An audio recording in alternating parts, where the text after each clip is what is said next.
Hello, boys and girls. Today's story is called Hare and Rabbit, Friends Forever by Julia Noonan. It isn't about making new friends at school, but it is certainly about being good friends. And so here's our story.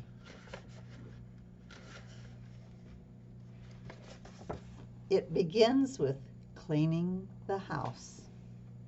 Hare and Rabbit lived together in a little house in the woods.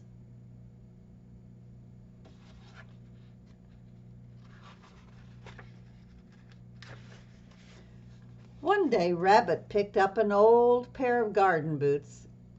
"Our house is too messy," she told Hare. "There is no room for us. We must throw away things." "But Rabbit," said Hare, "we do not know what things we might need later on." "We do not need these old newspapers," said Rabbit. "And we do not need boots with holes in them either." Rabbit threw them all out the door.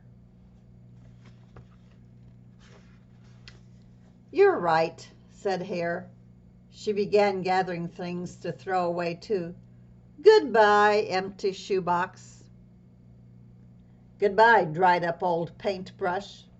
"Goodbye, old book with torn pages. I will miss you." Soon a giant pile grew outside the door. Rabbit threw away a little table that wiggled. Then Rabbit looked at the chairs by the fireplace.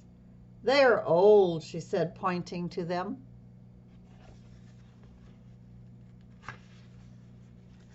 The inside of the house got emptier and emptier. "Look," said Rabbit, "our house has so much room I can do cartwheels." "See how pretty our rug is," said Hare. "We have not seen it in a long time." Hare and Rabbit sat on their pretty rug. "Now what?" asked Hare. "Now we enjoy our clean house," said Rabbit. "We can have tea."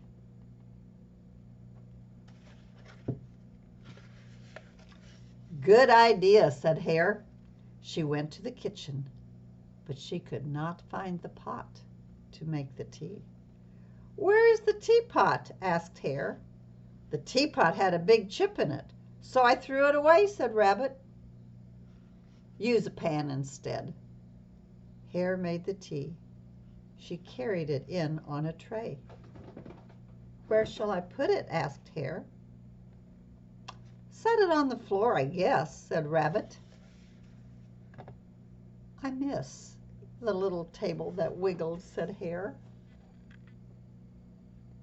"Where's my cup?" asked Rabbit. "It had a chip in it too," said Hare. She poured the tea. "It does not feel right having tea on the floor without my cup," said Rabbit. "And I miss my chair." Hare looked at Rabbit. Rabbit looked at Hare. Together they went outside. It was dark when they were done putting everything back in its place. Hare put the tray on the little table that wiggled. Then she poured the tea. "It feels so cozy having all of our things around us again," she said. "You are so right," said Rabbit. "If we want to do cartwheels, we can always do them outside."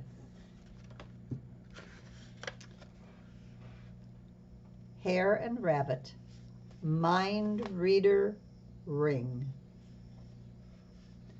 One morning Hare sat down to breakfast. Rabbit was already at the table.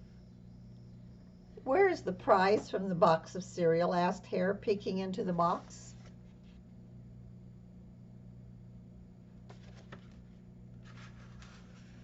"I already have it," said Rabbit. "What is it?" said Hare. "It is a magic mind-reading ring," said Rabbit. "Now I know everything you are thinking." See the ring? Can you tell me what I am thinking right now? Asked Hare. Yes, said Rabbit. You're thinking that you wish you got the ring. You're right, said Hare. Hare walked out of the kitchen into the living room. She called back to Rabbit. Can you tell me what I'm thinking now? Yes, said Rabbit. You're wondering if I can read your mind when you are in a different room.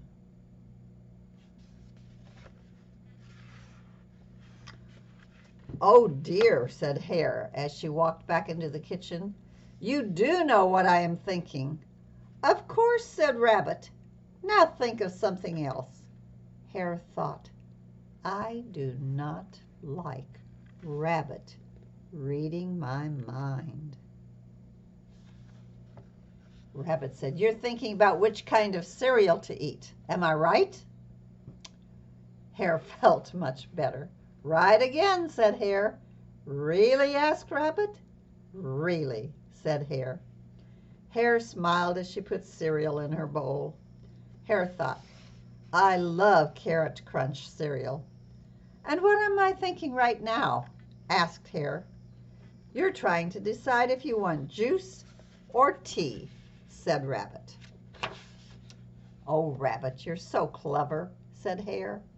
Perhaps we should hang out a sign that says, Mind Reader Rabbit the Great lives here. Do you really think that's such a good idea? Asked Rabbit.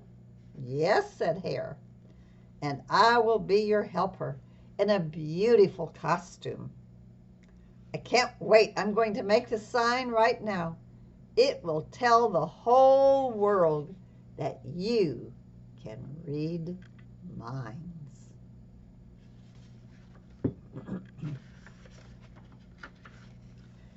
The whole world, said Rabbit. Yes, said Hare. Everyone will come. You will read all of their minds. Wait a minute, said Rabbit. The ring feels very strange. I think it may be losing its power. Give me the ring, said Hare. Rabbit gave Hare the ring. Hare tried it on. You're right, she said, taking it off again. The ring has lost its power. But I bet I know what you are thinking anyway. What? Asked Rabbit. That it's time to eat, said Hare.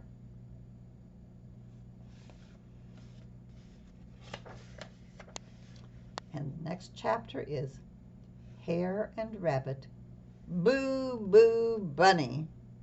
Look, said Rabbit, a letter has come from my old friend Boo Boo.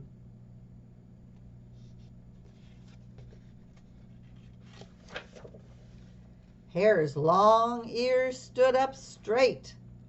You never told me you had a friend named Boo Boo. I knew her a long time ago, said Rabbit. We used to work together at the circus.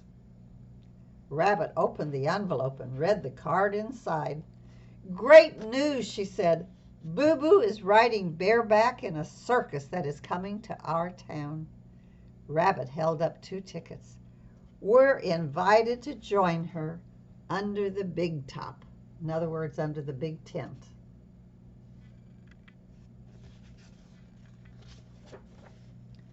Rabbit handed Hare the card.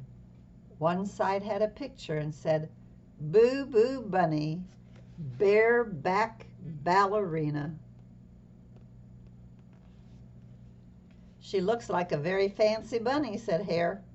Hare turned the card over. The other side said, See you at the circus. Love, Boo Boo. Hare thought to herself, Boo Boo. What a silly name. We better hurry, said Rabbit suddenly. The circus is today. The stands were full when Hare and Rabbit got to the circus. The clowns were doing silly tricks.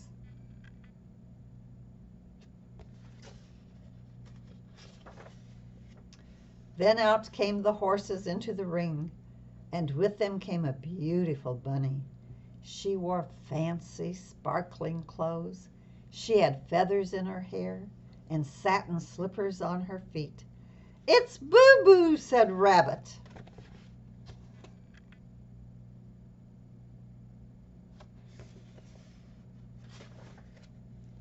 Everyone cheered as Boo Boo did her tricks. She jumped from horse to horse and off and on again. "That doesn't look so very hard to do," said Hare quietly. "Look at her," said Rabbit. "She is the best bareback rider anywhere." "She looks like a show-off to me," said Hare. When the circus was over, Rabbit said to Hare, "Did you like the show?" "Yes, I did," said Hare, "but I would not call a bunny who jumps on horses a ballerina." Hare and Rabbit walked toward Boo Boo's circus wagon. "That tail of hers," said Hare. "It was too fluffy to be her real tail. "Is something wrong?" asked Rabbit. "You have not even met Boo Boo yet, but you act as if you don't like her." Hare and Rabbit walked a little ways in silence. "I think what she's feeling is something we call jealousy."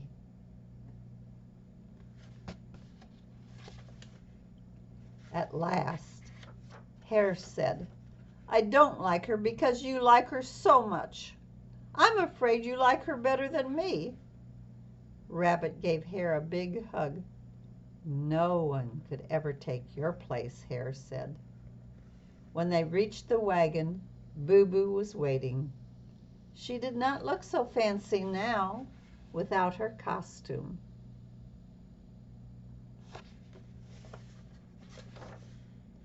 After Boo Boo and Rabbit hugged hello, Rabbit smiled at Hare.